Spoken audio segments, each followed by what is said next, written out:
Hello সবাইকে, আমি Sudipta. Welcome to my new mini blogs. তোমরা সবাই কেমন আছো? আমি ভালো আছি। আজকে দেখি বাবা বাজার থেকে চিংড়ি মাছ নিয়ে এসছে। দেখো চিংড়ি মাছগুলো আমি ধরেছিলাম। তো আজকে বাড়িতে তার মানে চিংড়ি মাছের মালাইকারি রান্না হবে। আমার শরীরটা খুবই খারাপ ছিল, যার জন্য আমি এই কয়দিন ভিডিও করতে পারিনি।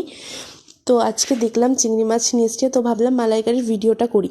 তো ফার্স্টে মা নারকেল কুড়িয়ে চিংড়ি মাছগুলো পরিষ্কার করে নিয়ে আসলো। তারপর মশলাটা মা কড়াইতে কষাচ্ছে। কষানোর পর চিংড়ি মাছগুলো দিয়ে দিল। দেখো, আর এই যে চিংড়ি মাছ আর ইলিশ মাছের মধ্যে এত কম্পেয়ার হয়, তো আমার কিন্তু চিংড়ি মাছটাই বেশি পছন্দের।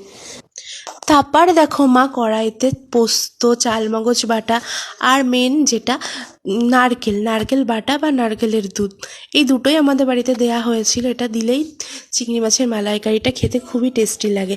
আর নারকেলের দুধ না দিলে তো চিংড়ি মাছের মালাইকারিটা একদমই ভালো লাগে না। তো দেখো এখানে রেডি হয়ে গেছে। তারপর মা আমাকে খেতে দিয়ে দেবে। তোমরাও বাড়িতে ট্রাই করো এইভাবে। ভালো লাগলে লাইক করো, কমেন্ট করো। Thank you, bye by.